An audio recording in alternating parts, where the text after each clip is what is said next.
ahead and get started. Wait, you want to play a game now? Yeah, we got to play a We're game. gonna Hey, play like everybody. video games now. Yeah, I know. All right. Hey, everybody, and welcome to the ninth session of Star Trek Groundskeepers. If this is your first time tuning in, we're sort of a unique game of Star Trek adventures in that the players are all Undine, or you might know them as Species 8472. And what this means is that actually we are in the same sort of canon universe as my Fenrir, Matahari, and October games. Now, you don't need to have watched any of those games to enjoy this one, but you're probably going to catch some references and nods if you do. Now, of course, you can find the VODs for everything on my YouTube and most of the popular podcast solutions. So if you can't stick around for this episode or you want to play catch up, there are ways to do that. Let's see. Announcement wise, I think the only thing I have to say is that I am doing a new model debut for those of you that like the VTuber thing. That's going to take place on Christmas at around 2 p.m. And I'm thinking of doing a 12-hour stream that day. So, should be very interesting. Look for more details on that tonight, tomorrow on Twitter. But with that said, let's go around and have my two players introduce themselves, starting with John. Hello. GM just took my thunder. My name's John. So, I play I play Tabris on the ship, the security / medical officer, I'm looking forward to today's game. We ended the last game with probably one of the best rolls I've ever had in Yeah. in this game. So we'll see what happens this week. And I'm Brian. I play Rez, who is the security / science. No, I'm not security. I'm the engineer / science officer on board. I'm also at Mind Over Brian on Twitter and Twitch, and except on Twitch with a 0. And I'm also looking forward to this. This is going to be.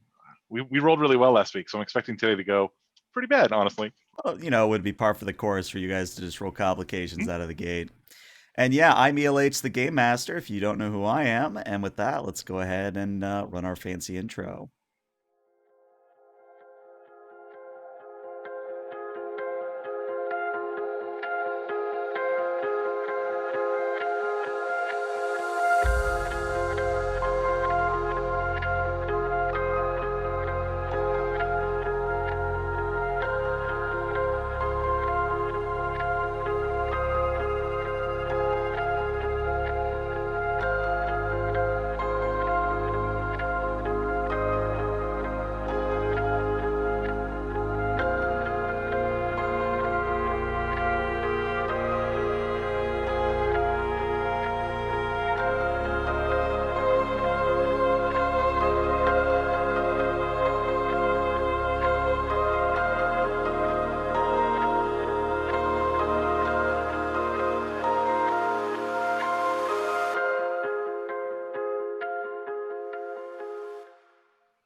All right, and welcome back. So something I like doing for my Star Trek games is I like having the players do an opening log, and I believe Rez has that today.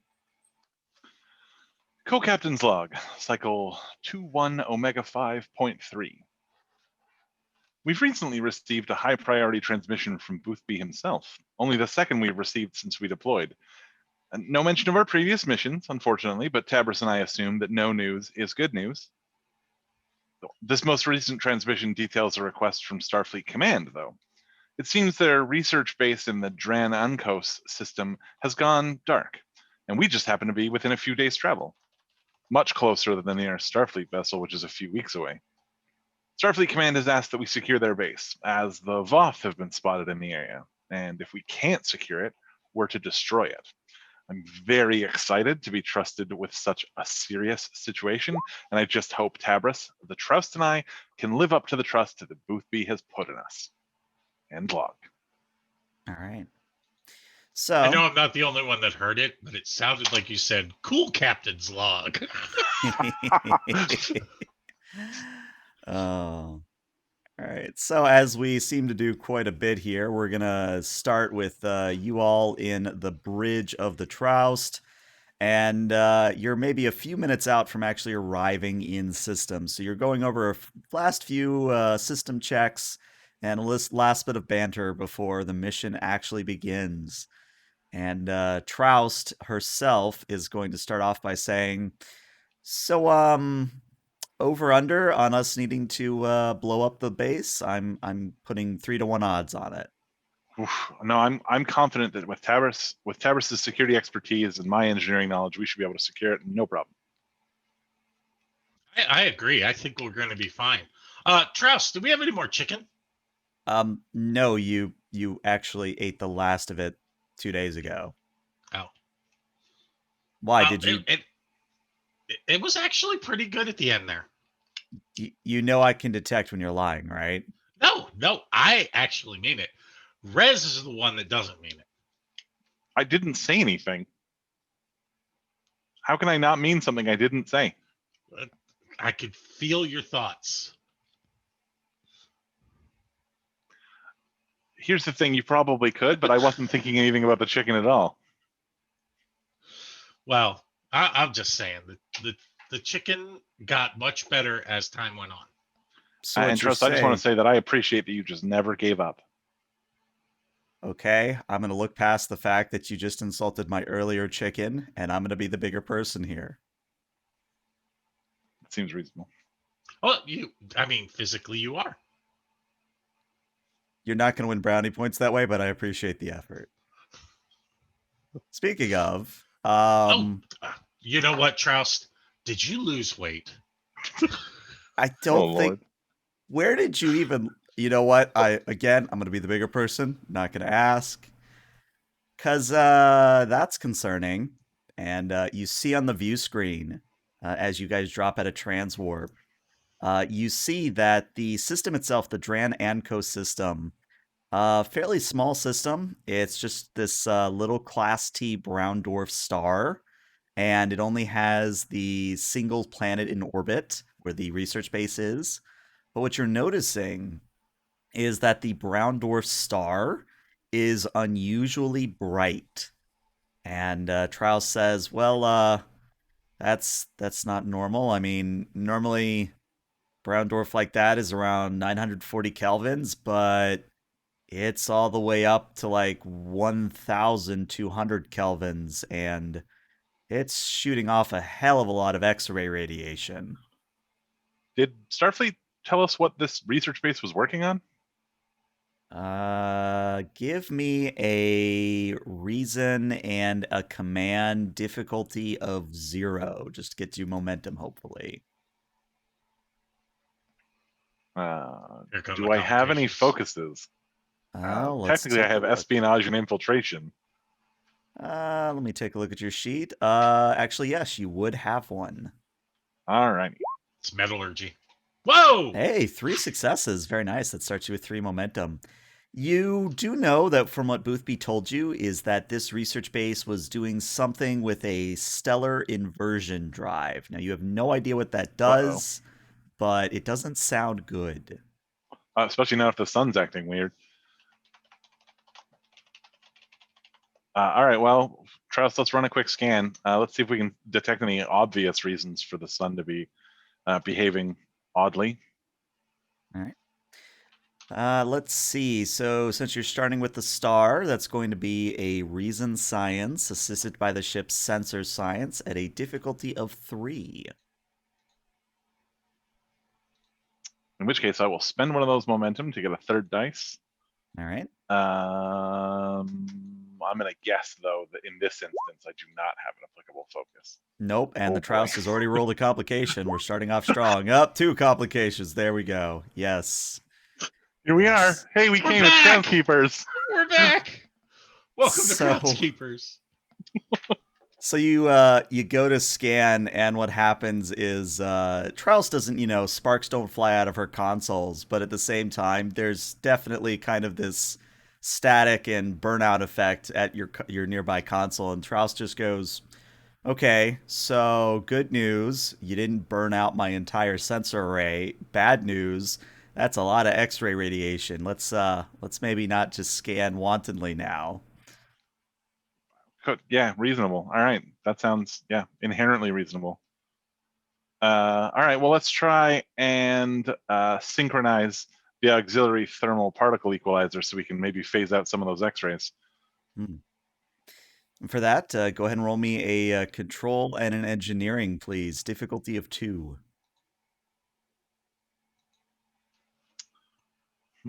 No, you don't have a focus. Any shift No. assist with the wonderful complications the shift will give? No, but it will flavor this next roll. I'm going to say the complication range is a 17 to 20. Oh, of course it is. Nice. Well, Okay, hey, I two did successes, so you did it. So, after basically reshunting the X-ray radiation through a auxiliary system, what you learn is that there does appear to be some form of energy discharge originating from the research base on the planet. What you also learn is that the stellar shields on the base are still operational, but you're noticing that the base itself looks like it's taken some extensive internal damage. You're seeing a lot of power discharges and a lot of things that indicate that these solar shields are actually still running on battery. Same thing with the minimal life support you're detecting. And any life signs on the station or on the planet? I'm going to say because of the complications, you are unable to get a concrete reading. The number fluctuates between 24 and 942. How many are supposed to be on the research station? Supposedly, there's only supposed to be 64. Well, we either have way too many people or way too few. Tabris. Are we going to be able to? Even if you take the two numbers and average them out, you're still at 483. I mean, that's still way more than there should be, like Correct. by a significant margin. Oh no, well, humans do multiply rather quickly. I mean, you're the doctor. I guess I'll just take that at face value. But not that quickly. Okay, good, because I was thinking that I had really gotten the human thing wrong. All right, excellent. Well, if the source of the solar interference is coming from the station, I guess we should maybe head down there. I don't think we're going to be able to beam in because their shields are still up, so maybe we should hail them. All right. Yeah. Let's open a hailing frequency. Trust. And of course, you open a channel, and Troust just sort of says, "Nah, they if they hear us, they're not answering." I mean, we are here because they've gone dark, so I would guess that either their communications ray is down, or one of those 400 average life signs down there can't operate the communications devices. All right, well, Trust, can you take us down so that we can get fairly close? Yeah, should be easy enough. Right on. All right. So, I guess I should describe the base a little bit as you all approach it. So, the base itself is kind of straddling the line of light and dark on this planet. The planet itself is tidally locked, so it always like one side always faces the sun, and that means that the part that is facing the sun is pretty much blasted with radiation and bunch of bad stuff. The base itself is actually two main sections. There's the section that is on the solar side and the one that's on the dark side. Now, the one that's on the dark side, the main shuttle bay is open, and that's where the Troust is currently directing you guys, or going to attempt to get into. But there is the possibility, if you really, really wanted to, you might be able to get in on the light side of the base. I don't feel any particular need to try and go through the radiated side. How about you, Tabris? I think the dark side is perfectly fine. Okay.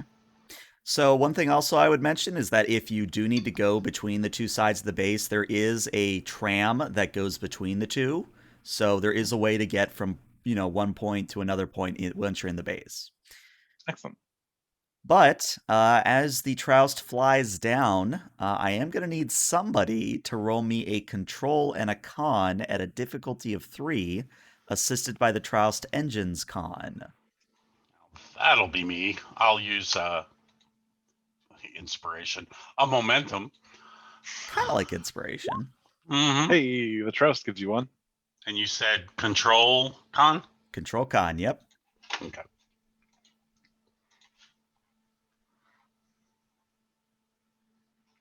Helm operations. Most definitely, yeah.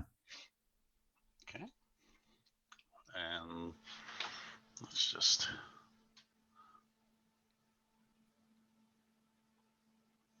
All right. Here we go. Survey says. Oh, Wow. God. How? Oh boy. How? I Oh, just. wow. Well, we really have been gone a while, huh? We stored that all up. Mm-hmm. That's 4 complications within the first. How long have we been playing? 10 minutes. Mm-hmm. Yeah. All right. I don't have words. Okay. So that one success doesn't even matter. And because it's a difficulty 3, I mean it succeeds at cost, but that's 5 complications. 5. Oof. Oh my god. Okay. Rouse slams This is- into the base. I guess we're destroying the base after all. I didn't realize Strauss was going to lean so hard into her bet. Okay. Wow. So what happens is as you fly the Trouse down, what happens is a blast of solar wind ends up throwing the Troust off Keter, kind of a thing, off balance. And you guys slam into the main shuttle bay, damaging the Troust and the shuttle bay itself. And it's one of those things that you do so violently that the Troust herself is going to take a few breaches. Oof. So communications, structure, and engines. So I now have to roll 2 challenge die to see how many. Okay, good. None of you guys are injured, but the Troust is going to take those 4 breaches. And as everything settles, Troust just very nonchalantly, but still sarcastic as hell, says, "Well done, we're here. Good job." Well, any landing you can walk away from. Yeah. Bad news. That X-ray radiation totally messing with my bioregenerative capabilities. So I'm gonna be out of commission for a while. Oh. The shields are still. Let me see if I can shield some of that so we can speed that up a little. Let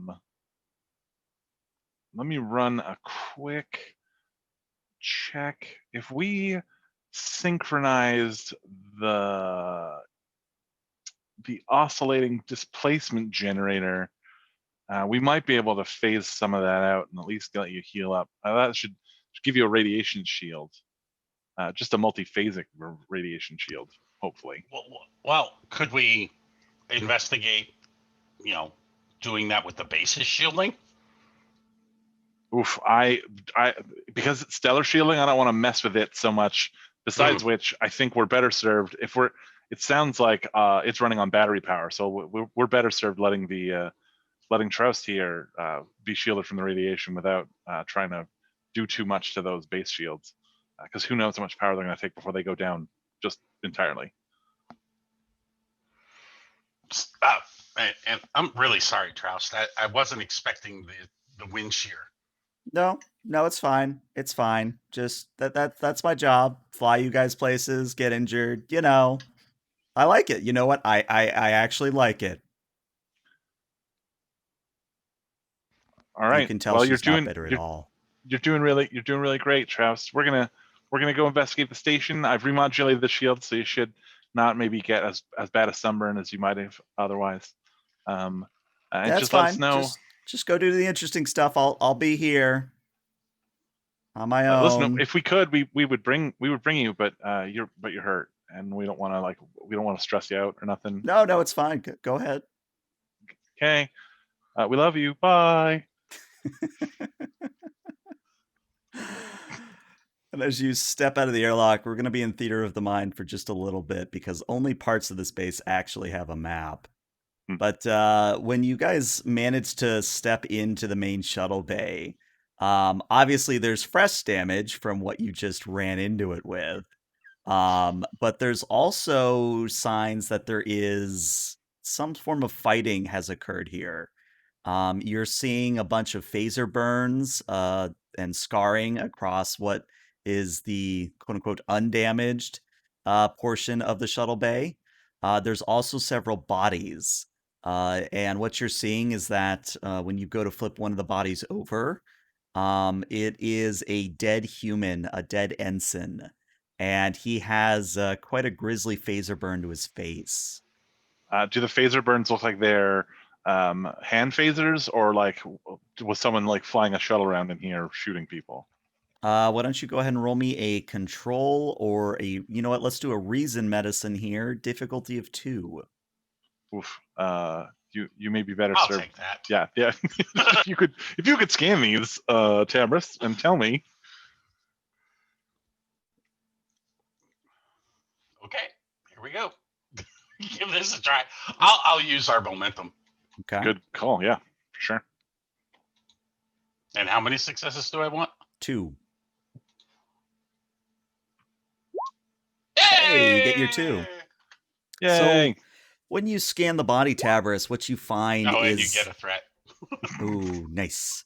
When you scan the body, what you find is that the phaser was a hand phaser, but it was set to kill. It wasn't set to stun. It was set to kill. The other thing is that there's a puncture wound on his back that isn't consistent with phaser damage. It also looks like something's happened with his nervous system. Again, not something the phaser could have done. His nervous system looks like it's all but been destroyed. Okay. The phaser fire itself, can I tell if it was, Starfleet phaser? Yeah, I mean, it was a Starfleet standard phaser. Okay. So he was shot. There's a hole in his... Oh, take a look at this hole in his back. There's this. And, well, his nervous system was completely destroyed. Is that a result of the phaser, or do we think it might have something to do with this puncture wound? I think it has something to do with the puncture wound. What would, like nervous system is gone? How? Like, are we talking like something? Is the...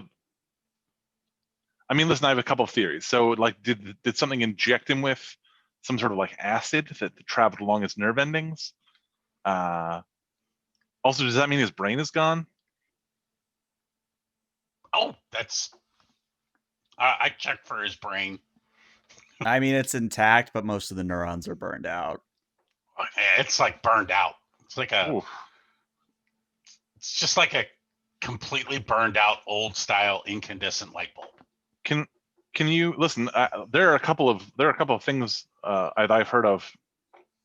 Oops! Apparently, I just navigated away from Roll20. There's a couple of things I've heard of that will ride humans, like parasite wise. Well, that's what I was thinking. I was thinking it was some sort of parasite. Can we scan that puncture wound to see if it's like we should be able to tell whether it's like a needle or like some sort of appendage that was being used to control them, right? Mm-hmm. Theoretically. And so going to scan the puncture wound for any sort of residue of biological material. Okay. That's going to be a control in medicine at this point. Difficulty of 3. And you know what? I'll give you a threat. Okay. Yeah. Do it up. And I have parasitology. Yeah, definitely would apply. Hey, nice. You get your 3. So, and this is a little bit of a Trek knowledge, so I'll explain if you don't know the reference, John. But do you remember the old TOS episode where Spock gets hit by a parasite and they have to more or less burn it out of him? I oddly remember this episode. I saw it within a few months ago. It's been a long time since I've seen anything TOS. Okay, so I'll gladly explain. So basically, there's this type of parasite. It's actually kind of like a flying pancake, if you will. And when it latches onto someone, what it does is it attacks the nervous system. And it more or less drives the person nearly insane because of how much pain it inflicts. And that pain is how it controls the individual in question. Now, there are ways to get rid of the parasite once it's, touched someone. But in general, if the parasite touches someone, they go mad pretty quickly. Okay, quick question. How much would we in character know about that? I'm going to guess very little because I don't want to jump straight to the UV ray solution. I would say that, I mean, even with Undine knowledge, if you knew about the UV ray situation, it's one of those things where there's no way for you to do the, um, like you can't just blast the base with UV radiation because they have the stellar shields up right now. Okay. So I'm going to let you decide how much you know about that in character. So I guess the real question then is, how much would we have? Like how many Starfleet records do we have sort of in the computer that is accessible by our Undine tricorders? Because I would imagine if we got similar readings, we would be able to cross-reference. Yeah, you could cross-reference. I'd say, for sake of argument, you could cross-reference pretty easily. Okay, and that since they've been around for a while, yeah. In which case, I forgot my character's name for a minute. Rez will Nice. run the quick cross-reference since he thought they might be parasites. Mm-hmm. He was sort of primed for that, and come back with like, all right, it looks like these might be these other parasites that they ran into in like the 23rd century. I don't know why they would be here, but they do have some solutions listed here. None of which are really going to be helpful to us unless we can somehow increase the temperature on the base, to levels that are pretty intolerable to humans, and or just bombard the place with UV radiation, which, since we're on the dark side of a tidally locked planet, might be a little difficult. I wonder if there. I wonder if there's any way for us to create some sort of protection.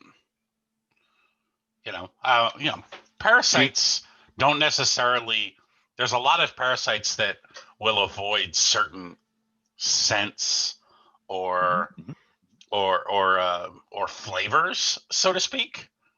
Like on Earth, if you take pine needles and you crush them up and you get the oil of the pine needles and you rub them on yourself, they're parasites called skeetos won't bite you.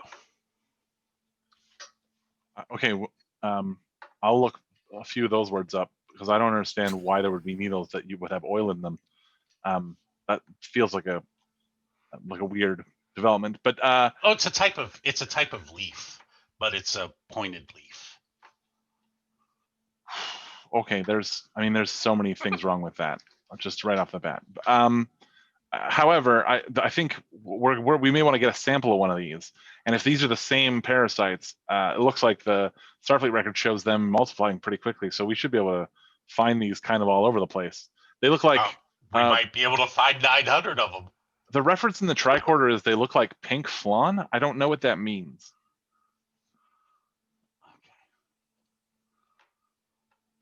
All right. Well, I think I know what we're looking for. Okay, good.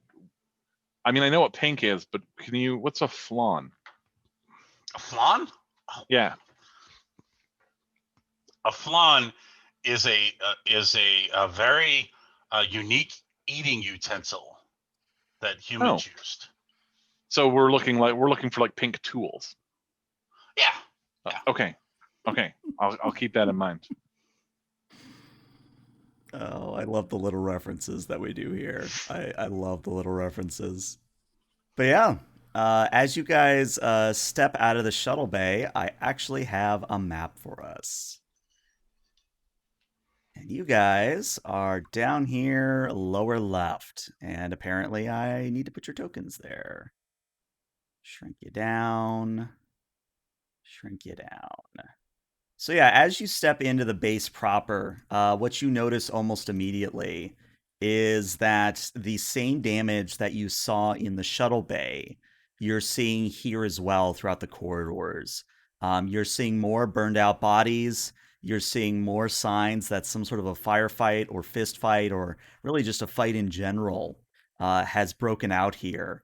The lights are flickering. There's bits of conduit hanging down from the ceiling. There's ventilation just spewing a mist of some sort into the corridor. It looks like basically a number has been done to this place. What? And what I would say is you guys can have essentially free reign of the map within reason. Like you could have downloaded a map of the base very easily. What level technology is this base? Like, are we talking TNG, where I might be able to like plug into a console that has full reign of the base? Are we talking TOS, where I might be able to have an intercom? You're actually, good thing you asked. It's more TOS era, so it's more antiquated and more basic. Yeah, that's going to be less helpful because there might be sensors. I will see if I can access the computer from here, from the intercom, but I'm suspicious that that's not going to be possible. Well, but I will. I have a computer's focus, so I should at least try. okay, so as you go over to a terminal, why don't you go ahead and roll me a control and engineering, difficulty of 2. Actually, you know what? Give me a reason engineering first, difficulty of 1, now that I think about it. Reason engineering. With a computer's focus? With the computer's focus, yeah. All right, hey, you get a momentum.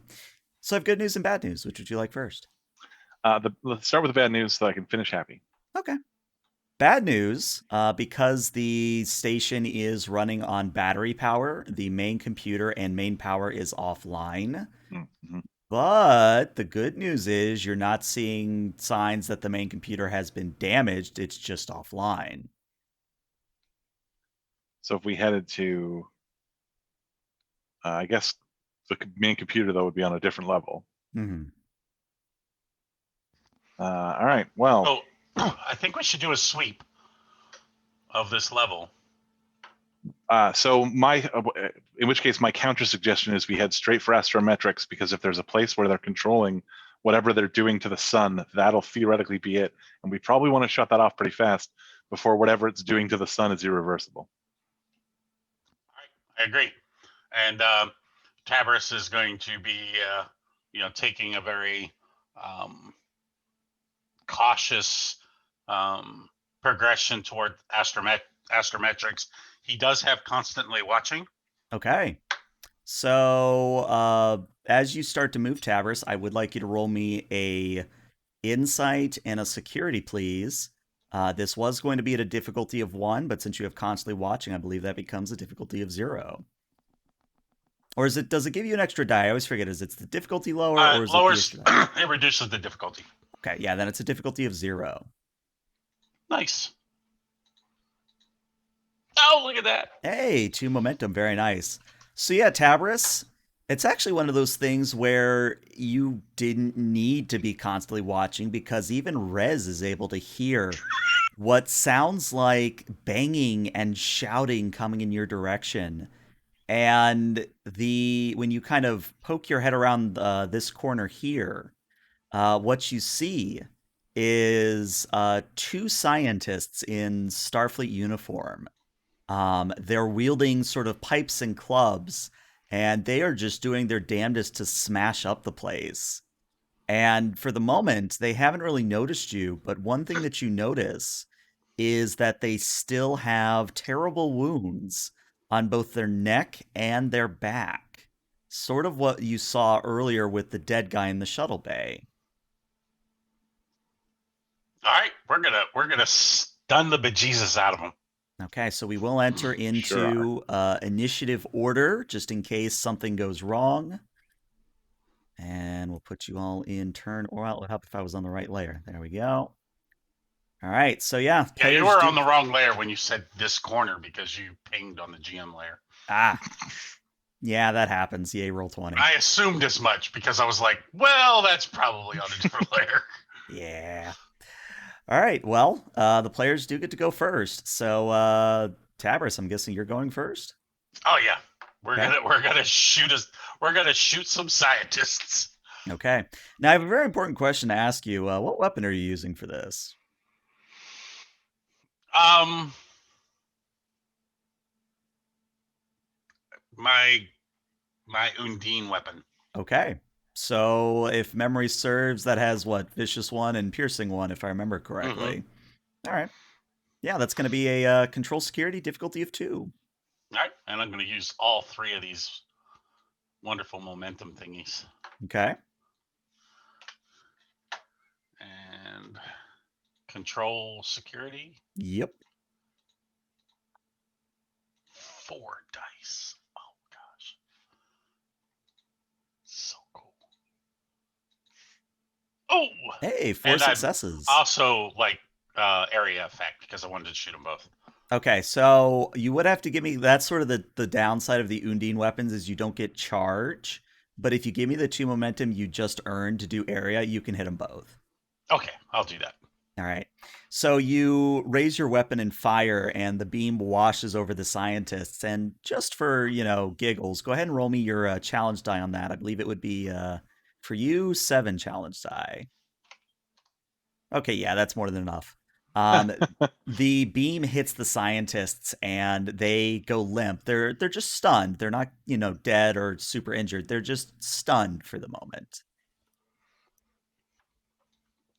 Tabris is going to run over, and he's going to check them out with the eye on trying to figure out a way to counteract the parasite's influence Okay. on the scientists. Also looking for the parasite itself, but for the most part, he's seeing whether or not there's a way to potentially neutralize or counteract the damage done by the parasite. Okay. This is going to be a rather difficult task, but I believe in you. Oh wait, you don't you have untapped potential, so you actually can roll for that. Let's see if you have any momentum. Oh, here we go. No. All right, no momentum, unfortunately. So what I would say is, you know what? I'll give you 2 options here. That way, it's not just all high difficulty. You can either simply do a medical scan of them and see what you can do for them pain-wise, maybe to see if you can do anything from that way. But if you actually want to circumvent what the parasite has done, that's going to be a much higher difficulty. Tabris is going for it. Okay. So this is then going to be a reason medicine at a difficulty of 5. Okay. I'm going to spend determination. Okay. These are humans, right? They are both human, yes. And I am an admirer of human culture. Okay. So I want to make friends with these guys. I'll allow it, yeah. I'm also going to give you, what, 2 threat? It would be 2 threat for an additional die, okay. Yeah. Okay, so reason, medicine, 3 dice, and my focus. All right, and I need 3 successes to show up here. Okay, here we go. Click. Oh! Only 2, unfortunately. So what I would say, though, is I'm still going to give you something, but you're not going to get, like, the solution. So what you find is similar to the burned out body you saw in the shuttle bay. Same sort of thing here, but it's not as far gone. You can tell that the pain centers of the scientists' brains are overactive. In fact, they are at about 300%. You can only imagine the amount of pain that these people are in. The other thing that you're noticing is that there are foreign cells, probably from the parasite, that are all throughout their nervous system, but especially on the puncture wounds that are in the back of their necks.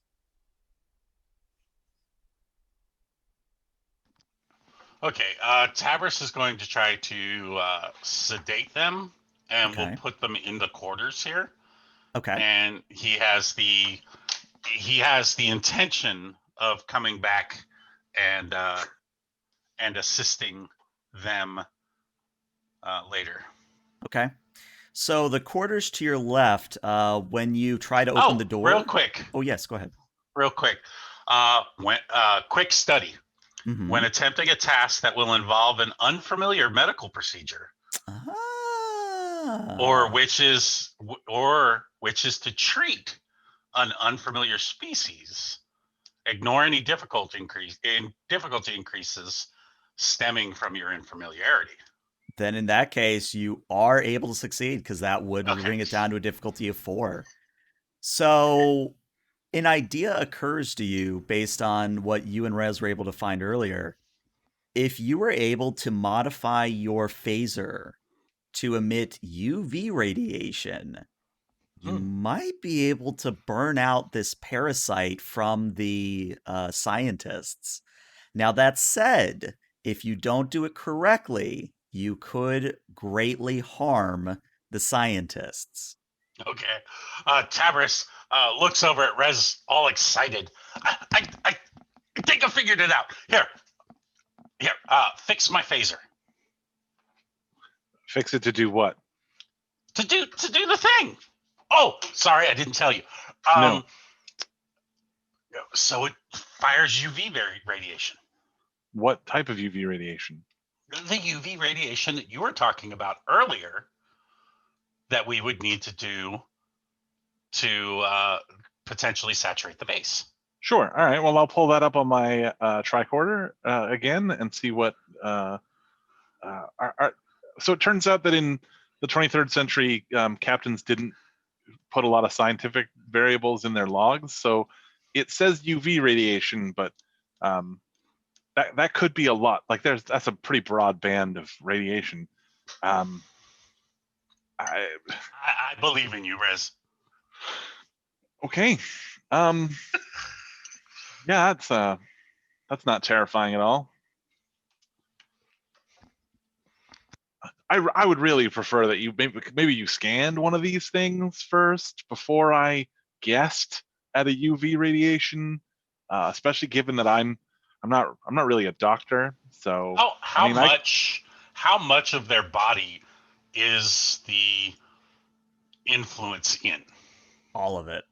Okay, so Tabris is going to remove a toe.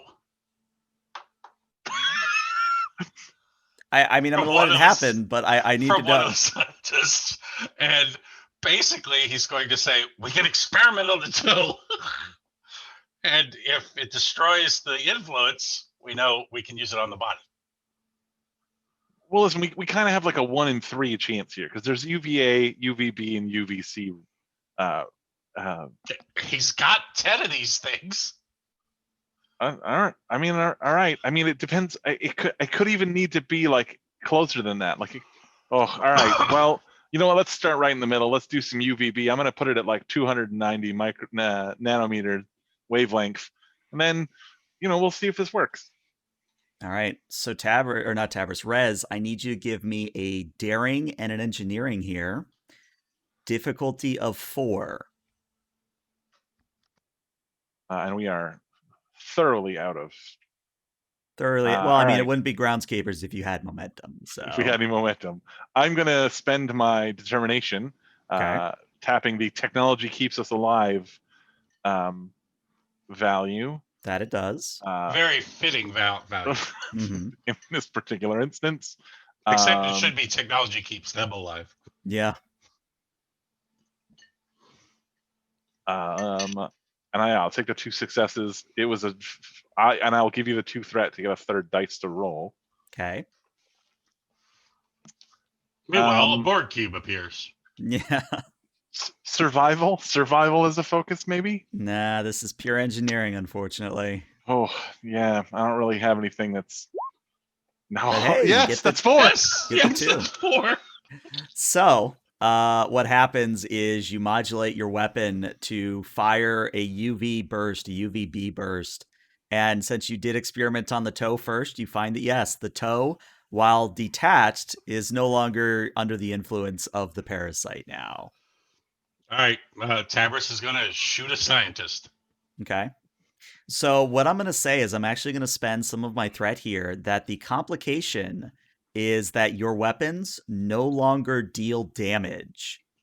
That's But what fine. happens is when you shoot a scientist, you need to roll at least 2 effects when you would normally roll damage. And if you roll 2 effects, you remove the parasite's influence.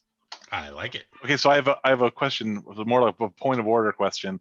My Mhm. character sheet still has the disruptor pistol from that Romulan episode. I'm Mhm. suspecting I don't just carry that around with me. No, you would have left that on the Yeah, all Tribes. right. Okay, good to know. But yeah, Do what the I would scientists have weapons? they do have weapons, yeah, but you Pipes. would have There to you go. yeah.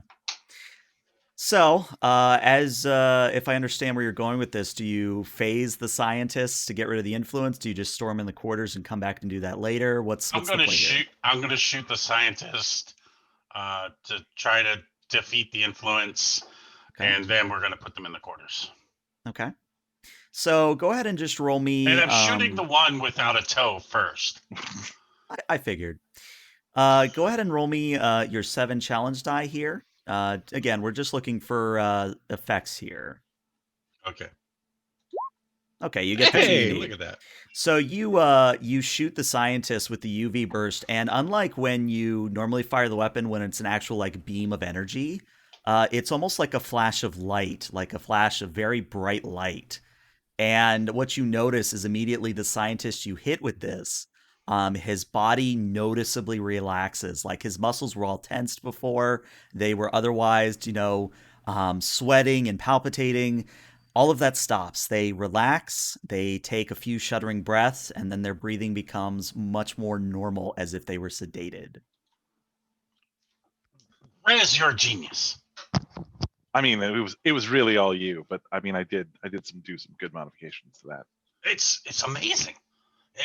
It works exactly. Oh, this is great.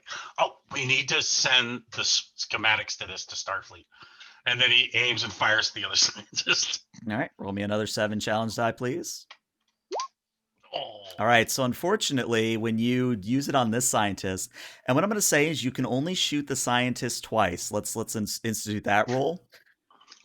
Because if you shoot them more than twice, you're risking actual harm to them. Oh yeah, and then he'll be like, "Oh, this one's more resistant because he has all his toes." And then Tabris is gonna shoot him again. All right, try again. That is more than Yeah. sufficient. Yeah. So yeah, you same sort of process with the second scientist. They just sort of relax, come back to themselves, still stunned, but otherwise fine for the time being. All right, Rez, we have to get this door open. Can you engineer it open? I open the door to the quarters. All right. Are you using your brute strength? Are you? No, I presume it's got one of those panel things where you can. I mean, yes, I'm using my brute strength, but I assume it's got one of those maglock things that they had, where it's a panel next to the door that I can pull off with a little It lever does, that but unlocks it. when you pull out the panel, what you see is that the handle has been ripped off. Yeah, but I'm an Undine. I just grab the thing and then runch it down. You know what? Actually, you make a good point. I'm an Undine. I just brute force the door open.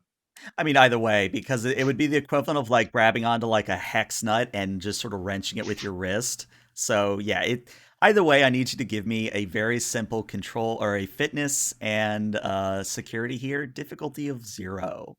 Trying to get you momentum is what I'm trying to do. Sure, this would be a great role for me. Nope.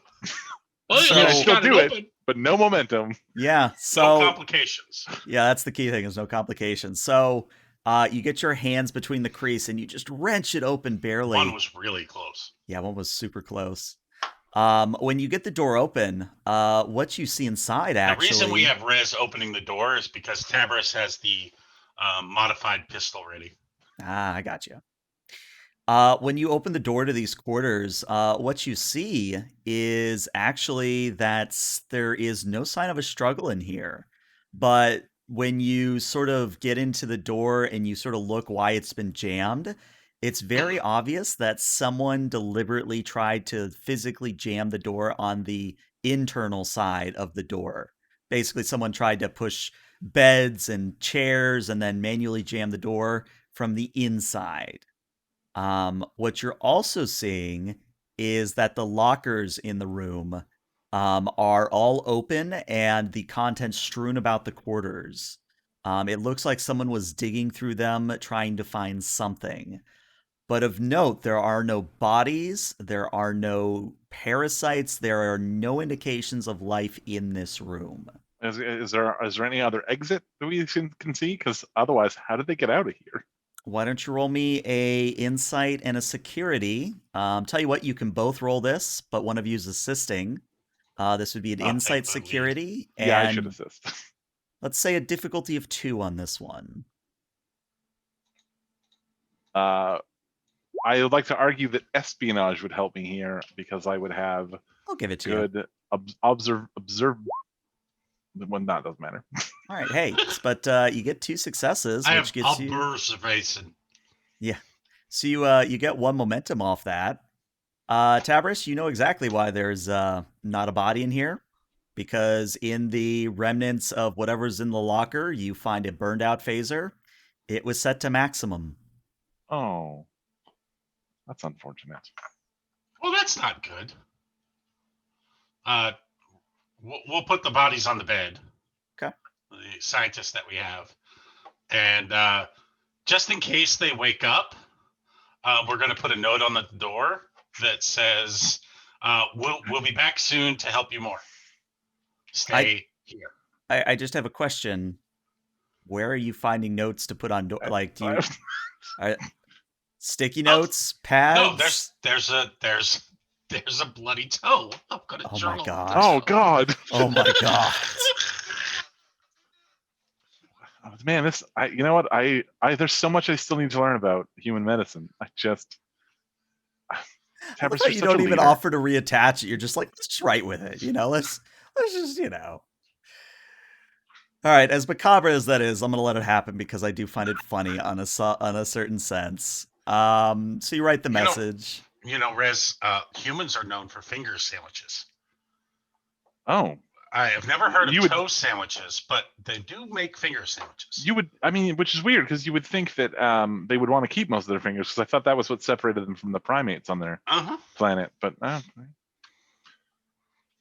he tosses the toe over his shoulder. Nice. Nice. All right, now we got to get into astrometrics because whatever it is that is. You open the door again, I'll cover you. Right. This time I try and use whatever this time I'm going to try and engineer it open. Okay. So what I would say is I'm actually going to spend some threat here. When you try to open the door or go to the controls, like the manual controls, you actually hit a force field. As in the battery power that is running the stellar shields seems to also be powering some form of shielding around astrometrics. Oof. I kind of wish I hadn't modified your weapon because if these are also running off the same battery, we could probably overload these shields pretty easily. But we're not going to be able to with a UV light, which means we need to get either to. Oh, there's a phaser in there. The It one was the burned person out. used to. Oh, okay. Yeah, we're either going to need to get to main engineering or. Well, there's a door on the other side. Is it blocked too? You think? I imagine that the whole place. We should check, because I don't know where main engineering is. It doesn't appear on the map that I've got here, so I assume it's on another level. Well, we should check out the other rooms though, see if anybody's here, and who knows, we might find a weapon.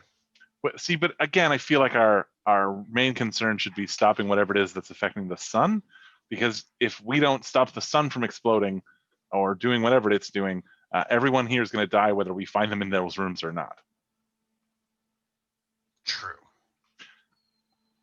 I'm just saying priorities. And if that wasn't bad enough, I'm also going to spend 2 threat that you all hear the sounds of pounding and the sounds of somebody running in your direction. Oh. Get ready for them to turn the corner. If they're no matter what, they're getting shot with the UV light. Because if it's just a normal person, it's not really going to do anything. Mm-hmm. All right. Well, emerging from both sides of the corridor Oh, are look, they're now. already knocked out. Well, I copied the token with the knockout tokens or the knockout sort of thing I on know, them. it's just Let me teasing. get rid of that. All right. But yeah, there are now 3 scientists. Again, they are not wielding anything but basic pipes and clubs. And we are going to go into initiative order because, again, it could matter. But yeah, players do get to go first. So, All right. We're gonna aim at the scientist up top okay. and do the control security thing. Yep, difficulty of 2. And I'll spend the 1 momentum we have. Okay. Now, you do need to tell me whether or not this is going to be an area attack before you roll. Okay. He is trying to do an area attack. All right, so what I would say is you would have to give me 2 threat in order for that to happen. You got it. All right. Because why not? Because why not? I mean, what could he use threat for? Well, Ugh. so Tabris, I think what's going to happen is I'm going to create the complication with the threat you just gave me that when you fire the weapon, it's almost like a bulb burning out where there's that very brief flash of light, but not enough to matter. And what I'm going to say is that your weapon is essentially quote unquote jammed. And the reason I'm calling it jammed and not something else is because something is causing the weapon to malfunction. Maybe malfunction's a better word, but basically your UV weapon is out of commission until you attempt to fix it, is what I'm trying to get at here. Okay. So yeah, that happens, and the real question is, do either of you have quick to action? Oh no. Okay. So what's going to happen then is one of the scientists is going to run up to Rez screaming incoherently and is going to attempt to whack at you with his makeshift weapon. The good news, though, is that Rez, as long as you roll me at least 1 success on a daring security, you could potentially unarmed strike this scientist back. If I remember correctly, I have massive strength, which is going to let me do something to do with daring or fitness. Just a sec. I'm just going to pull the Undine reference sheet. Probably Which I should add it as a absolutely- handout to make things easier. I think you may even have already done it, and I just instead went to not there. All right, massive strength. Bonus die on any and all tasks to defend against the melee attack. Mhm. Well then, I'll roll a 3rd dice. However, I don't. Survival is a focus? Nah, can't give it to you here. Well, it's worth a try. All right, so Hey, you actually works. get 1 momentum off of that. And yeah, if you want to roll me your unarmed damage, for you it should be 3. Yep. All right. So you end up dodging out of the way of the pipe as it comes down, and you just punch the scientist in the face. But he almost does that really kind of unnerving thing where his head gets cocked back from the blow, but then it kind of comes back up to normal, and he is grinning like a madman. And Tabris is handing Rez his weapon. Here, quick, fix it. So that's the scientist's turn. Rez, it is now your go. I pop the battery out of his, and then pop the battery out of mine, and slot the new battery into Tabris's weapon, so that I can remodulate the power on this particular power cell, and then I hand it back to Tabris. Okay, so this is going to take your entire action, and I need you to do me a control engineering difficulty of 2 here. You want to spend it? It's right here. Yeah, I will spend that momentum. It's probably not going to be a focus on this one either. He should have been more combat oriented. Hey, no, you get the 2 successes you need. So yeah, you're able to swap it out and hand it back by the time that the next scientist comes running at you, Rez. This one is coming from the. Going after Rez. It's like they somehow identified which one of us is the weakest. Yeah. So yeah, the scientist again comes at you with a club. Again, all you need to do is give me one success on a daring security, and you're able to punch him back. No. All right, so you get 3 momentum here. Very nice. And yeah, 3 damage, please. All right. So what I would say, actually, if you give me a momentum, you can knock the scientist out. Yeah, I'm fine with that. My unarmed attacks have intense and vicious 1. Oh, if that's important. So if they have vicious 1, you actually can keep that momentum because that would be enough. I thought that was the case. Mm-hmm. All right. So as you punch the scientist, this time it's almost like a boxing match when, someone gets knocked out cold.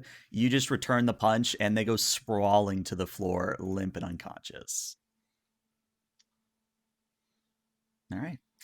Which means the remaining scientist is actually going to go for Tabris. They're not especially bright. Tabris, oh wow. I need to see 4 successes on a daring security. Otherwise, you're going to get hit with a pipe. I'm about to get hit with a pipe. Oh, Tabris. I'll use some momentum. Yeah. I thought about using all of them. I don't see why he wouldn't. Wouldn't be Groundskeepers if we had momentum. Wow. Oh, because you didn't need it. That's 5 successes, so you actually get that momentum right back. And yeah, actually, wait a second. No, you get 2 momentum back from that, so you're up to 4. And yeah, go ahead and roll me your unarmed. Your unarmed is a 5. Whap! And that is more than enough that you almost send the guy like spinning through the air as you give him a left hook, and he goes sprawling to the ground. All right, well, that's the end of round 1. Top of round 2, Rez or Tabris, you may decide who goes next. Tabris or Rez is like, shoot him! And Tabris is gonna quickly shoot the other one. All right, control security, difficulty of 2.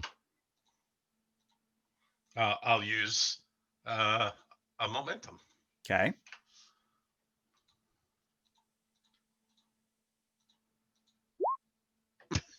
Wow. All right. Well, the good news, you shoot him. Bad news, there's going to be a complication. But go ahead and roll me the dice on that. Go ahead and roll me the 7 challenge die. Oh. All right, so you'll shoot him. I'm going to re-roll the zeros. Re-roll the zeros, okay. Yeah, because I can do... Actually, I'm going to re-roll everything but the effect. Fair. Reasonable. There you go. All right, that is the 2 effects you need. And yes, it is with probably great relief as you fire at the scientist that sort of a wave of relief washes over them. And they don't like go unconscious or limp, but you see them sort of fall against the side of the corridor and sort of slump down until they're sitting on the floor. And yeah, you guys are out of combat at this point. Rez has still got his fists up and he's sort of crouched like a very bad boxer. And then he looks around like, wait. I'm fine. Did we fight a thing and I'm fine? Yes, it's amazing. It happens every so often. Did you see I knocked out that one guy? I saw that. That was amazing. You've been practicing. No, I haven't. Either that or you're just learning by doing. I mean, it must be that last one. Because I explicitly told Troust that I was not doing any more of the combat scenarios. Because they were she kept and laughing. While they're talking, Tabris just fires in another one. Okay, yeah, fire at a different scientist. Go ahead and roll me those challenge die. Yep, you cure another one. And then the last one. Oh, yep. Look at that. Nice. So what I'm going to say, though, is this is where the complication comes into play. As you save the third one, your power pack dies completely. Rez. We're going to have to get, honestly, we're going to have to get to main engineering. I already switched out this power cell, and this power cell's fused. So let's head out. We'll put the other of the 2 unconscious scientists into the quarters room. Okay. And we'll be like, hey, buddy, Are you okay? So as you kind of bend down and maybe get on his level, the scientist, eyes like fluttering. Actually, Tabris leans down and says, "Hey, Holmes, you all right?" Oh God. So you lean down and his eyes are fluttering and otherwise struggling to stay open, but he just sort of murmurs like, "Oh, oh God, the pain is finally gone. The pain. Oh God, I never want to experience that again. Whoever you are, oh my God, thank you, thank you." And he My actually name's begins Tabris. crying. This is Rez. And Starfleet sent us, so we're sort of your backup. If you head, if once you're sort of feeling a little better, head towards the shuttle bay, and you should find you'll find the Troust, and she'll help you out if you need. Hopefully. I think I'm gonna go to sleep now. Where's engineering? And I'm gonna spend 2 threat. The complication is he literally falls unconscious at this point. All right, put him in the quarters. We're stacking them like cords of wood. All right. Laying them they're like coats at a party now. We just got them all piled on one. Oh Lord. But yeah, you throw him into the room, and you have the run of the base again. So, Rez, this is what they call bunk beds, where humans basically sleep on top of each other. Oh, I'd seen an image of them, and it looked like it was more like a shelving unit. Oh, well, maybe that makes more sense, actually. All right, well, let's try to find engineering. I mean, well, there's a turbo lift nearby, so let's. I mean, I guess we could just go in it and then say, assuming it's still working, we might be able to just tell it to take us to engineering. That's sort of how these things work. Mm-hmm. So And can we take 5 minutes? Yeah, I was gonna say let's take a 5 to 10 minute break, and we'll be All right, back awesome. shortly. All right.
And we're back from break a little bit early because, well, we want to see what happens with our intrepid group of individuals. So far, they've managed to discover that the neural parasites from TOS have more or less caused this research base to fall into disrepair.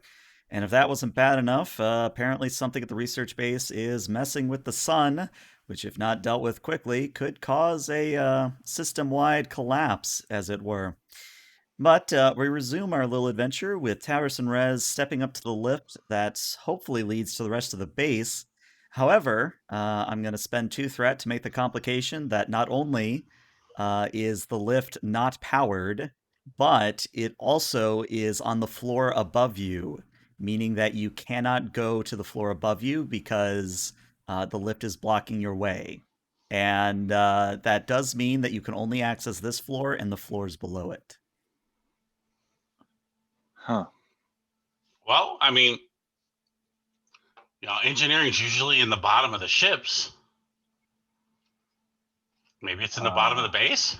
I mean, that makes some sense. It just means we have to explore every floor, and that feels like it'll take forever.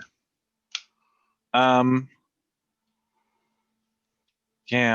All right. Well, lead on, Macduff. Oh, I read that Shakespeare you were talking about. It's pretty good. We'll head down a level. Okay. So, there is no real map for this one, which seems like an oversight, but if you'll imagine basically the entire space on this map from the lift out is going to be main engineering. Hey! And Tavros just goes, ta-da!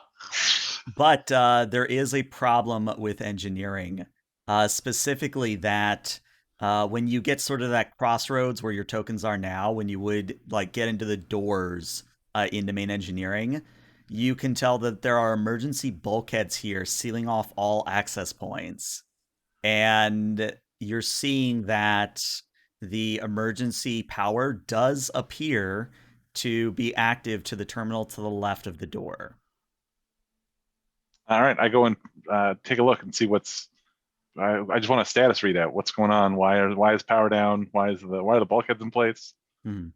Roll me a insight engineering difficulty of 1. Take a momentum. Take it.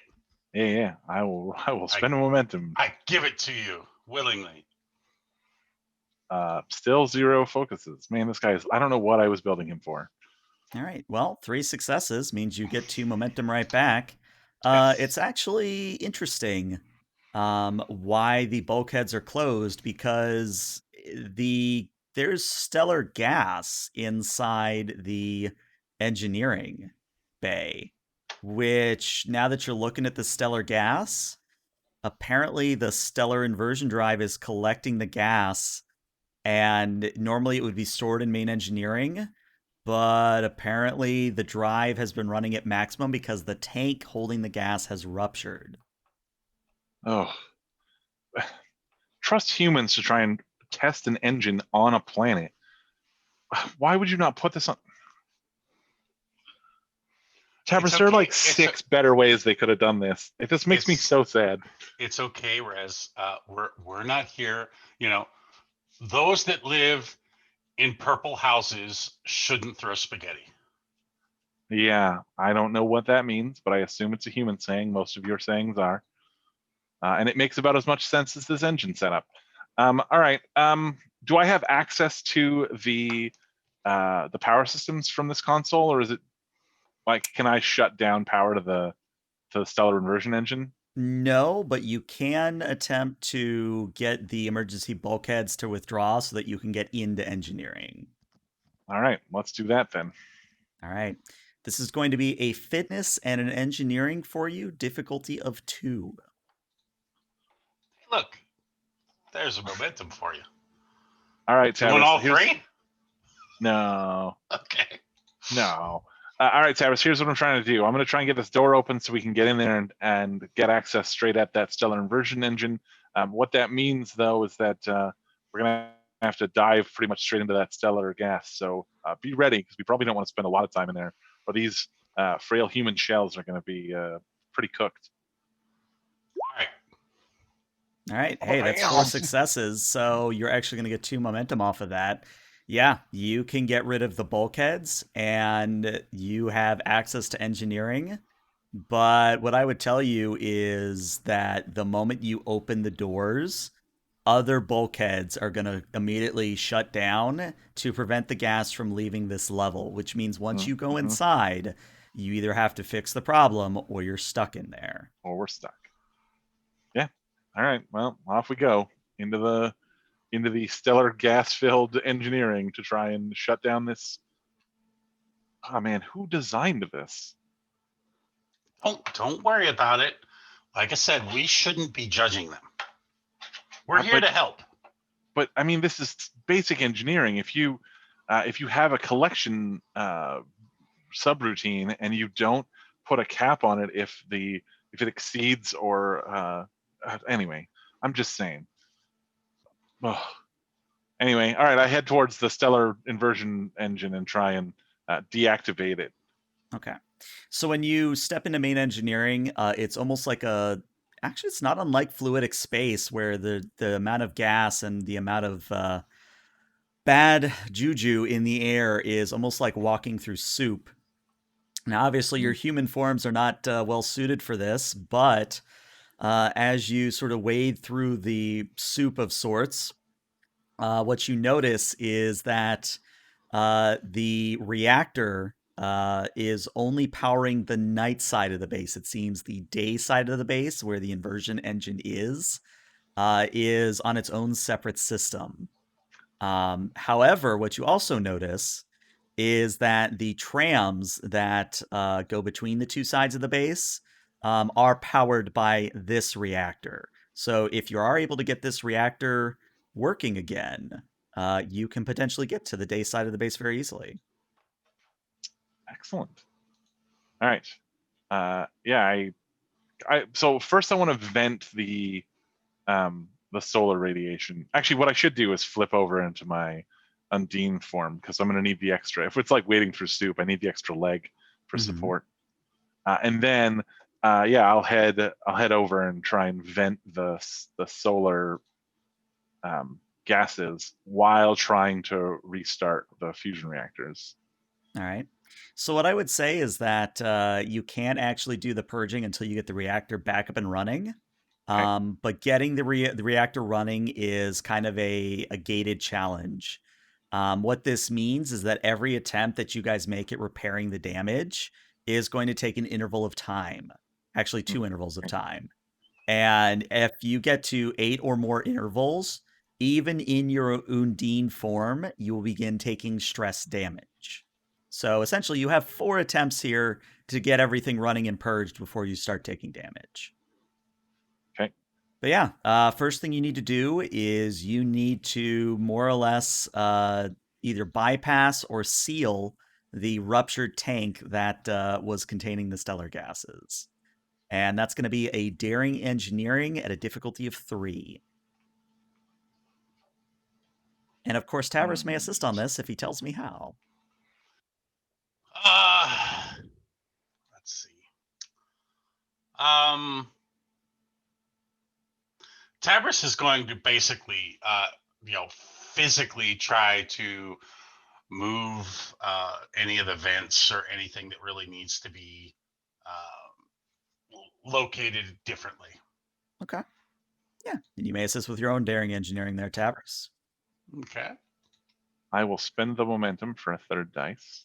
Oh, okay. No, you're spending the momentum for 4 total dice. For 4 total dice.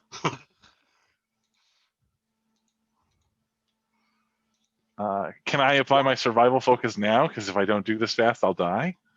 I'll give it to you. I'll be nice. Yes. I'll give it to you. I got you 1 success. I'm proud of that. Oh, hey, yeah, that's it's very 5 good. total, so you get 2 momentum back.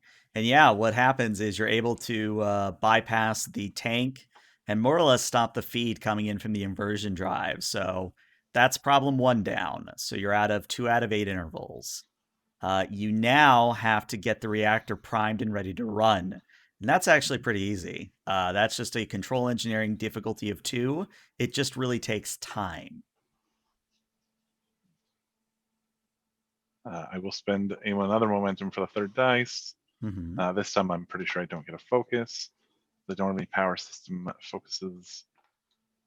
All right, you get the 2 successes you need. So at 4 out of 8 intervals, the reactor is ready to be started up and potentially begin filtering the toxins out of the air. Now, this one is going to be a little bit more difficult. Actually, bringing the reactor online isn't as easy as just pushing a few buttons. There's kind of like almost like a nuclear launch kind of scenario where you both have to like turn a key at the same time. So this is going to be a control and an engineering difficulty of 4. But I'm going to spend 2 threat to create the complication that at this point, from this point onward, you guys are going to start taking damage because of the stellar gases. Like I'm speeding up the process a little bit.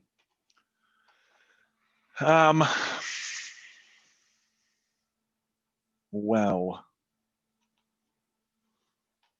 I don't know that I have anything that I can do. Could challenge a Well, value for a determination. yeah, but all of my values are pretty specific. Like I don't know that I could challenge them in a way that is applicable. What about Tabris? Do you have any values he could challenge? Let's see.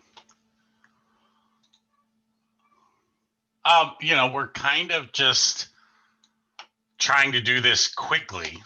Mm-hmm. So I could challenge measure twice, cut once. Yeah, I could see Because that. we're not really taking time to do this. We're just doing it. Just doing it. Right. Yeah, I mean, if you want to challenge that value, now of course this does mean that Tabris has to be the lead on this, but it is something you could do. And what's the roll? It is a control engineering difficulty of 4. Control engineering. Okay, what if I challenged my non-fluidic space is a very dangerous place to be just like even fluidic space can be very dangerous? Because this is similar to fluidic space? I'm gonna say no here. It's Yeah, I didn't think that was gonna work. Yeah, I thought about it and I'm like, no, it's tempting, but no. I mean, if I take the lead on this, my control engineering is a 9. Yeah, that's not as good as my 13 for sure. Yeah. Granted, I get 2 successes.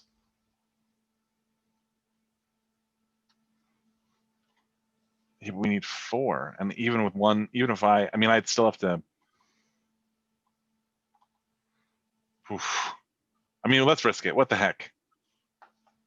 What's the worst that could happen? Risk it by who doing it? You or me? No, you. Okay. All right, and I'm gonna give you the 2 momentum for an extra die. Okay. Control engineering. My buddy is probably helping me with an assist. Nope. He is not. No, he tried. He's not. But he rolled an 18. And yeah, this is not going to be the best of rolls.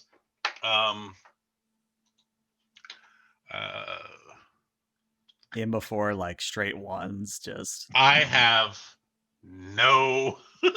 I have shipboard tactical systems. No. Okay, I had to try, Rez. Sorry. Okay. Hey, that's 4. Hey, that's 4, but there's a complication on the field. So what I'm going to say is, yes, the power and the reactor come back online, and sort of that low hum that is characteristic of all Starfleet reactors begins to permeate the base. However, the complication is that your bypass of the ruptured tank, which was containing the stellar gases, the bypass fails, and more gas comes pouring into the engineering bay. So if it was soup before, it's now extra soupy. And it is at this point that you are both going to take some stress damage. Specifically, you're going to take 4 stress damage each as these stellar gases permeate around you. My new value is just do it. Just do it. Nike swoosh. All right. Well, as a reminder, though, you guys are sort of trapped in here until you get the stellar Until we vent gases the under stellar control. gases. You've got to take care of this part. He's as Tabris is like scalding. I don't know how I did this. Yeah, I reroute. So rather than trying to bypass the containment, I'm Mhm. actually just going to reroute the intake straight into the ventilation, the outgoing ventilation system. Oh, it's just going to reverse it. Okay. So that essentially what'll happen is the atmospheric vents will kick into gear Mhm. and vent the plasma as it comes in, or the stellar gas as it comes in, and it'll vent it into the atmosphere. But this is like a Class L planet, isn't it? Yeah. So It's what you're saying not even like a Class K. So what you're saying is you're turning it from suck to blow. Yep. Yeah, pretty much. all right. I love that reference. You may have one momentum for the reference. Yay! What I would say is this actually could be one of two things. This could either be a daring engineering, or it could be a daring medicine. And the difficulty on this is a 3. Well, I'm best at daring engineering. My daring medicine is pretty good. I'm a 15 on the daring engineering. It's all you. And we've got a momentum because of my spaceball squib. Nice. All right. I do not have a focus because, of course, I don't. I don't know what I built. I'm starting to be like, what did I build Res to do? Mhm. Oh, I'm the same way because I'm shooting things and my control is low. But I have a good presence for some But there reason. are my 3 successes. So. Yeah, there's your 3. So yeah, you essentially reroute the flow so that it's immediately pouring out into the atmosphere.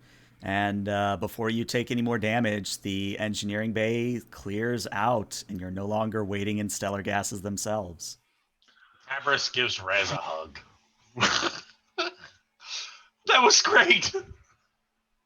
And we restored power to the station, which means we should be able to.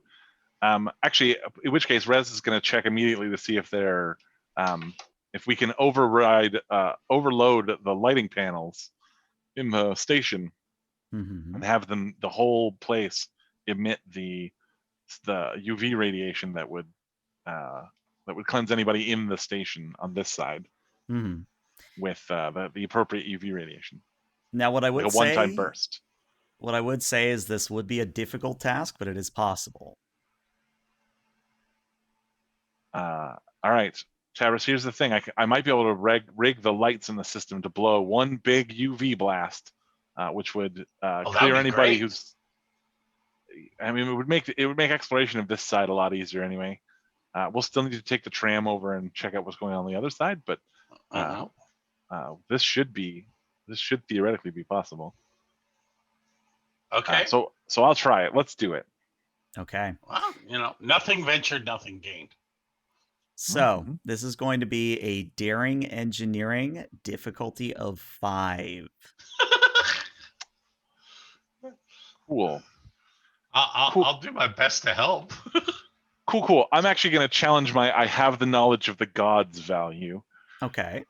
And have this be I'm pretty sure I know what I'm doing. I think it's a solid change. So I'll use that determination to get to the 2 free successes, or not 2 free, but 2 successes off the bat, and then I will give you 2 threats to roll a 3rd dice. Okay. And can I assist with security on basically being able to help him utilize any sort of emergency lighting? Sure. Yeah. Why don't you roll a daring security assist? And I would like to use my metallurgy focus because what I'm doing is causing a chemical reaction with the filaments in the lighting because it's TOS era. No. Damn it. Come on, you've already got 4 successes now. Oh, well, in which case I don't need them. All right, here we go. There, we're up to 6. All right, you're up to 6, which means you get a momentum back. And yeah, almost like a really, really bright bulb. I'm trying to remember. Is it like a 250,000 watt bulb? The entire base goes white for a moment as you flash the base with UVB radiation. And after the light subsides, there's a bit of silence aside from the engine hum. And after a moment, over the TOS style intercom, a shaky voice comes over and says, hello? Hello? Whoever just did that, hello? Hello. That was you, Rez. And that probably goes over the speaker.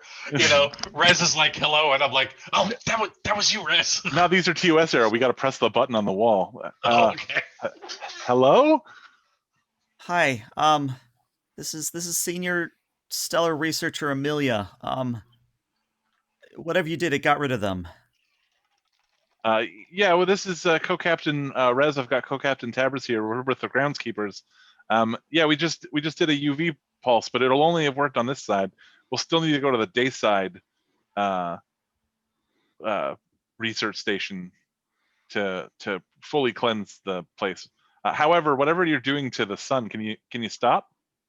Well, it's unfortunately there's no way to control the stellar inversion drive except on the day side, but I'm actually near the trams. Well, one of the tube is well, we kind of blew it up in our madness, and the other tube is it's set to blow if anybody tries to get inside.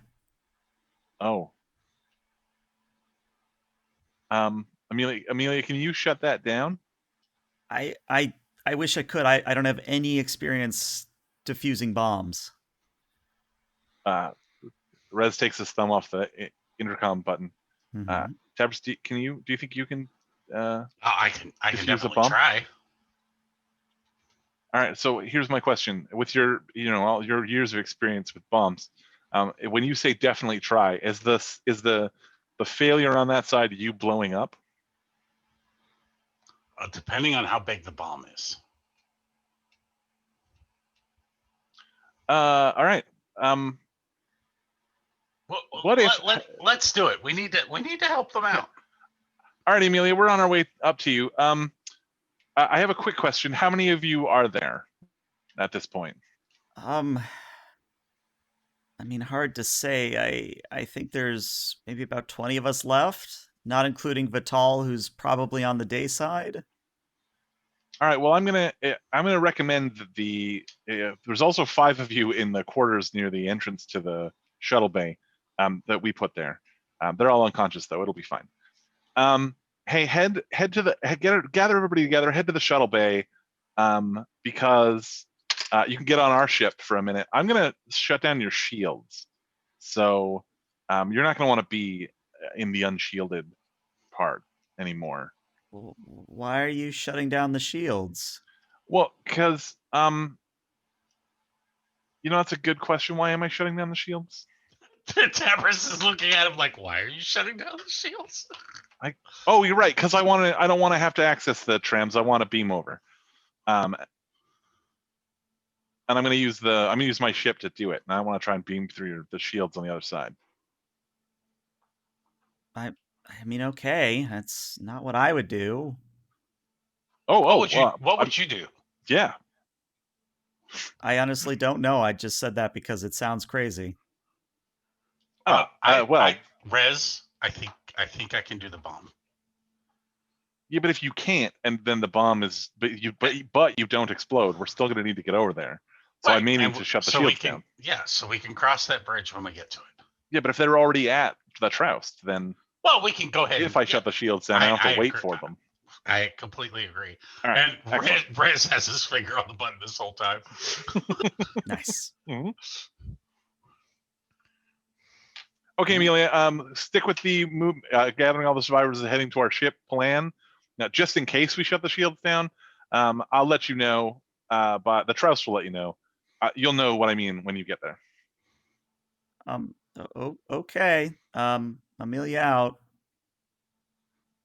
The line goes Uh, quiet.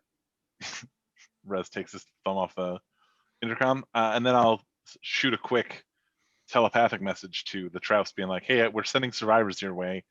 Can you let them aboard so that they can be inside your shields in case we shut the shields of the station down?" And apparently she's still annoyed with you because she replies, "Oh, should I feed them chicken as well?" Oof. I mean, if they're hungry, Oh no, no, fight over Rez. I'll just go ahead and feed them, because apparently I get hurt and I sit there doing nothing alone, and then you send, yeah, all right, fine. Thanks, Strauss. We'll bring you back a present.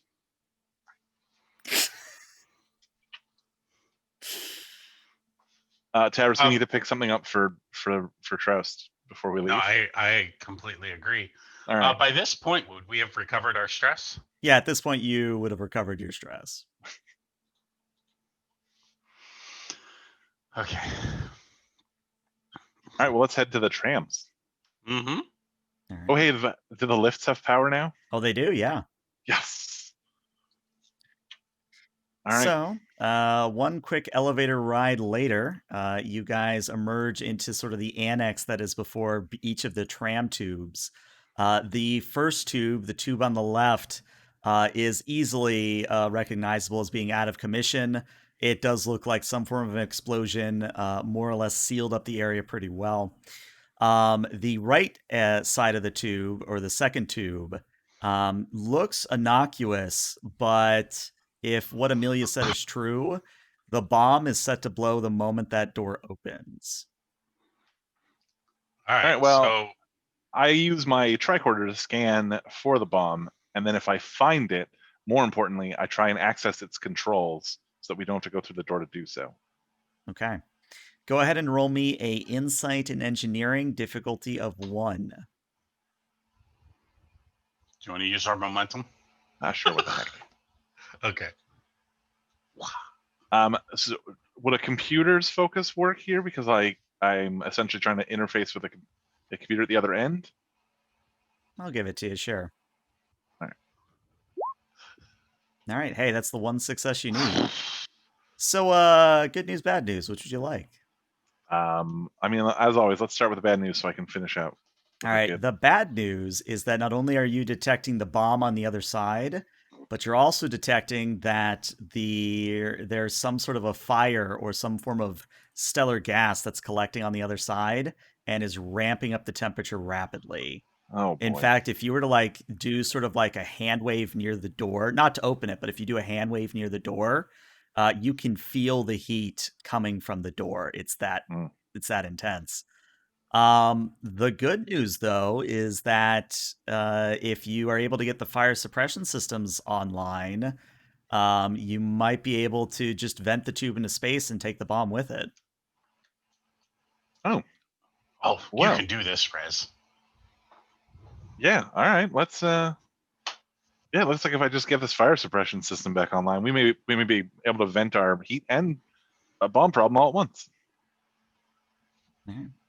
I believe in you. This is going to be. Meanwhile, Tavris is just looking around for something to give Troust. Nice. Still gift shopping. So yeah, Rez, give me a daring engineering difficulty of 3 here. All right, I'm going to give you a threat for an additional dice, and computers as a focus. I'll give it to you. All right, here we go. Yeah. Hey, there's the 3 you need. So yeah, there's kind of a whoosh of air that you hear on the other side as the fire suppression systems activate and vent the tube into space. And after a moment, the heat dies down, and if you so wish, you could potentially enter into the tram. Let's do it. Wait, I'm going to check my tricorder to make sure that the bomb is also gone. Yeah, the bomb's gone. All right, good. In fact, what I would say is that you know it's gone because after a moment, there's kind of a weak shockwave that you feel coming through the base, and that's probably the bomb detonating out in the atmosphere. Excellent. All right. Well, let's take this tram. I'll message Troust. We didn't blow up. That was very considerate of you. Good work, Tavris. And I think it's hard to really communicate, but like a thumbs up emoji, that's kind of what she sends back. Somehow a sarcastic thumbs up. We're like, Yeah, we don't know why we know it's sarcastic, but we do. you just feel it in your soul. All right, so I feel that those aren't thumbs. Did Amelia did the head researcher mention that there was somebody she thought was on the day side? yes. All right, Bartok, if I heard correctly. Vital. Well, God, you're way off. I've apparently decided his name is Bartok, and he's the bat from Anastasia, the movie. Well, as you all hop into the tram and get it started up, you're actually afforded a rather scenic view, or about as scenic as this planet could be, as the tram sort of goes through its transparent tube over to the day side. And what you notice is that now that they're active, the life support systems sort of regulate the temperature and dynamics as obviously as you get to the day side, it ramps up in heat. So obviously the tram cools down. But as you enter into sort of a curve and see the dayside facility proper, it's almost like this very large sort of radar dish style thing that is actively pointed at the star and seems to be emitting almost like a miniature nebula of gases around the actual transmitting part of the dish. But after you see that, it's maybe just another 1 or 2 minutes before you arrive at the tram station on the day side of the base. Now, the day side of the base does look to be quite beaten up, as if the other, and this is like a new magnitude of beaten up compared to the dark side. There's a lot more bodies here. There's a lot more damage to be had. In general, it really looks like this place is on its last legs. However, when you go to sort of look around and figure out where you're going, a phaser blast misses you barely and hits the tram behind you as you step out of it. Ah, damn it. Do we still wait? Did we ever turn back into humans? I don't know. Did you? I mean, I feel like we would have. Yeah. Okay. I did talk about having my thumb on the button for the thing. So let's. If I remember correctly, then you just have those 3-prong hands. You only have thumbs. All right. Cool. In which case, I duck for cover, and then I'm like, wait. We're here to help. He's probably. And yet, Tavros, parasited. Since you have constantly watching, let's have you roll an insight security here, difficulty of 1, to see if you could figure out where that blast came from. Okay.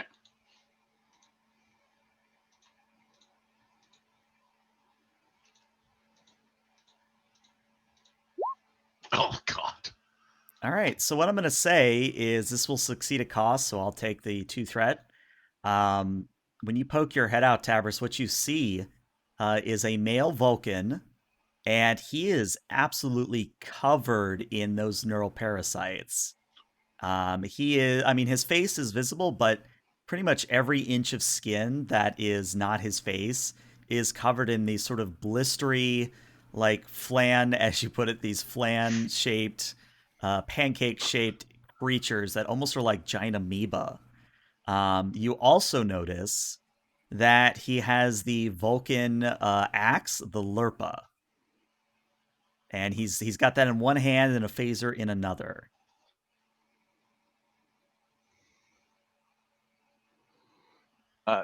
Tavros, those pink things on him, are those what flans are? I thought they were tools. Well, they are tools. It's just humans do weird things. Okay, fair.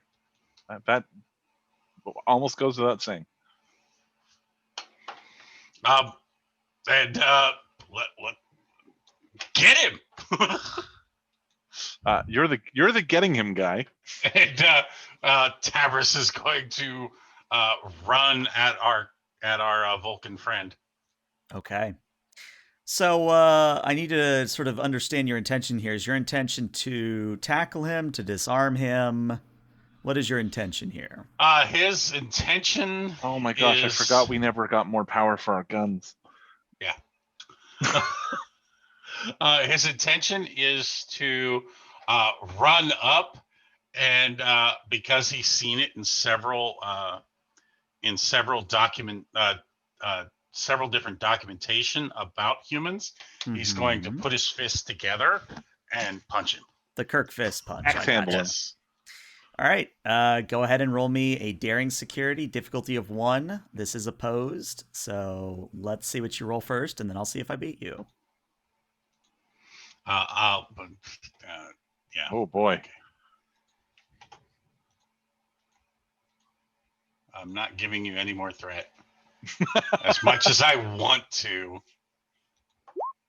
Hey! All right. One. So I'm going to need 2 successes here. I'm going to spend all of my remaining threat to give him 2 additional die, Oof. which he needs. So he actually gets 3.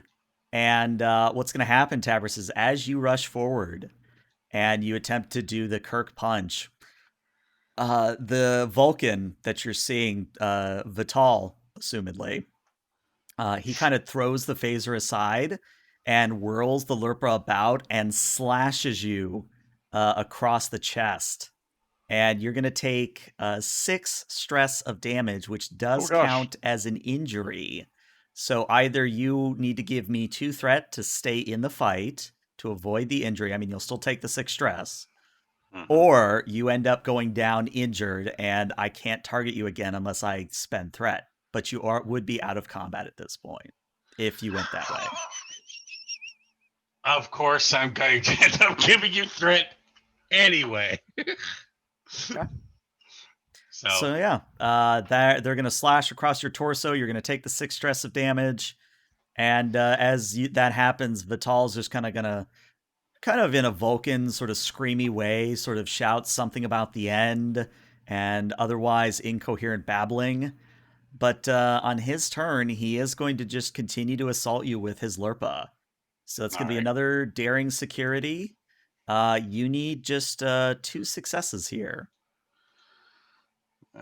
I'll give you a threat. Okay. All right. So good news, Sure, I bad give him news. a threat to roll an extra die and I get a complication.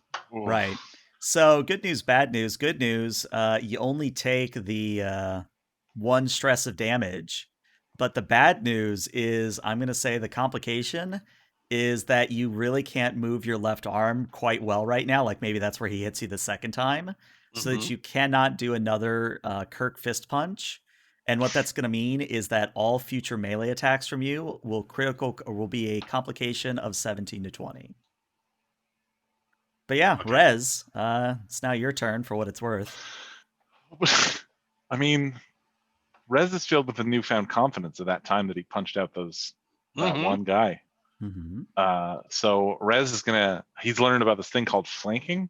So he's gonna try and move so that he's just opposite Tabris, and then he's just gonna punch him with his massive strength. Okay. Yeah, daring security, difficulty of 1.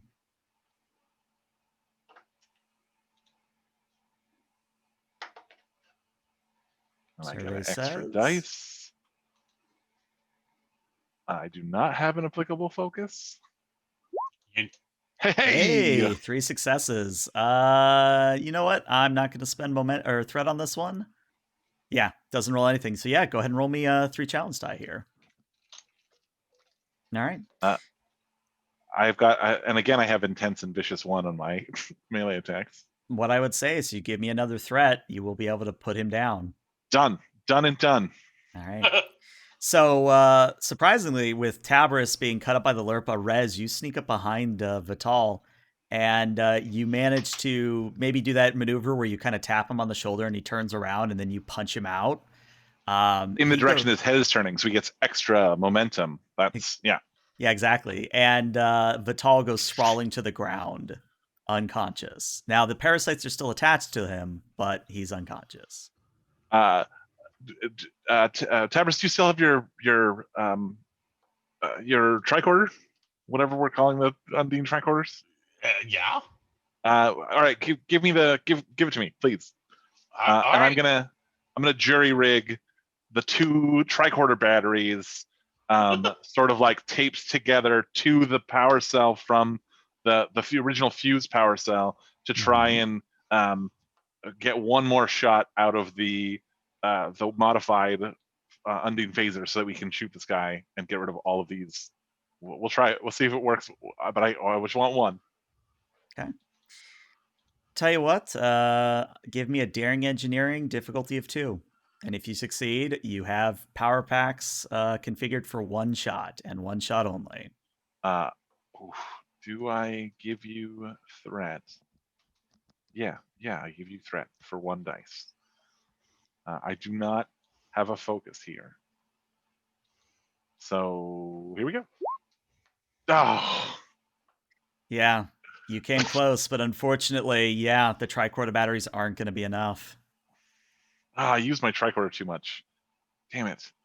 All right, well, if we can find the environmental controls on here, I might be able to replicate the. Although I don't like the odds. You know what? Let's just find. Actually, hey Troust. Yeah, what's up? Can you beam me a power pack, please? And moments later, beaming in next to you is not a power pack, but like a full power cell. Here you go, Tabris. Don't know why I didn't think of that earlier. And yeah, Tabris, if you want to roll me the 7 challenge die to use your UV weapon, remember you need 2 effects here. You get a 4 effects, which is more than enough. So what happens is you didn't really see what happened to the parasites before when you used it, but when you sort of flash the Vital, what happens is the parasites that are attached to him sort of screech and go limp and otherwise begin falling off of Vital's body. And when they are disengaged or dislodged from him and onto the floor, they actually begin to like shrivel up like slugs that you put salt on, kind of that same sort of shriveling up and disintegrating kind of thing. Okay. Awesome. All right, we've saved this scientist guy, but we still need to go shut down this inversion drive. Also, I thought Vulcans were better scientists than this. Like, I listen. I know you keep telling me not to be so disappointed in them, but seriously, this was a just genuinely wrong-headed, ass backwards setup to try and test an engine. I'm actually not a big fan of Vulcans because they tried to hold back humans for the longest time. Oh, okay. Well, anyway, let's go shut this solar inversion engine down. Stellar inversion, solar inversion. I don't remember. Not important. All right. I mean, it might be when we get there, but. No, I mean it's actually very easy to find. It's pretty much only the tram and annex and the controls for the stellar inversion engine.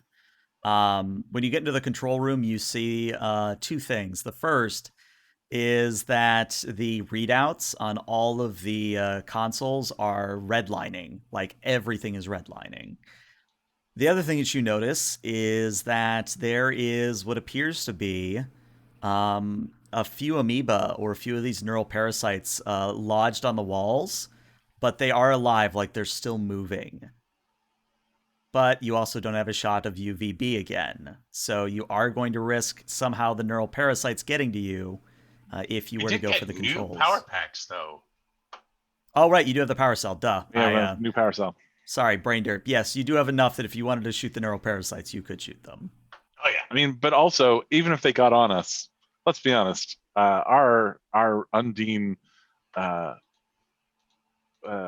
immune systems would probably make swift work of these parasites. Potentially.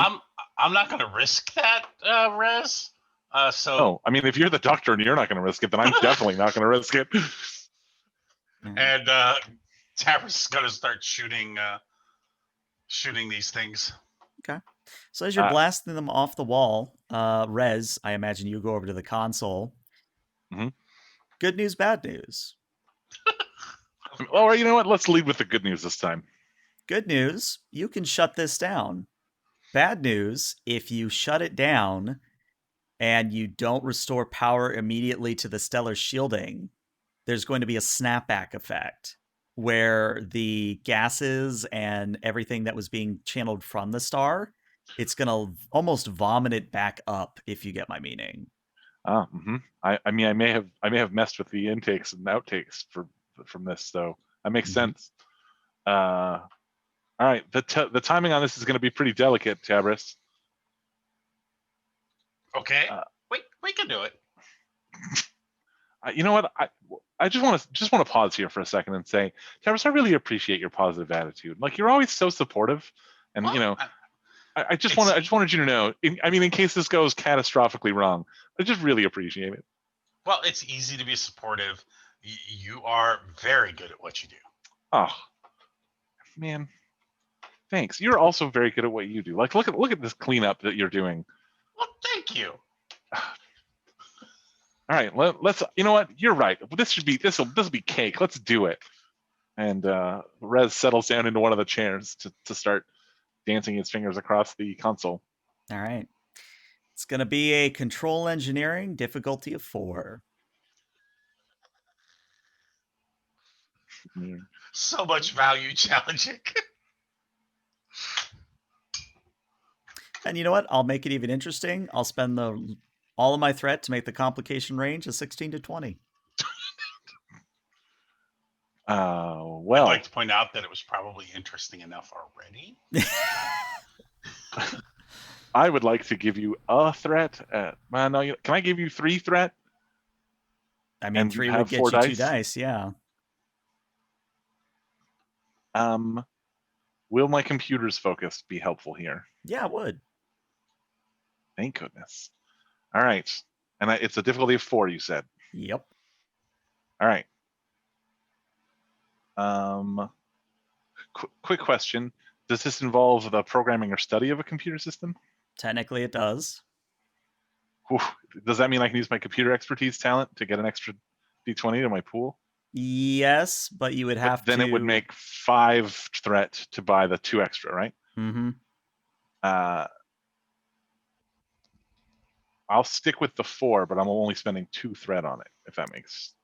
I gotcha. And then, here we go. Hey! You get You 5. Now, let me check We that 0 actually real got a quick. momentum.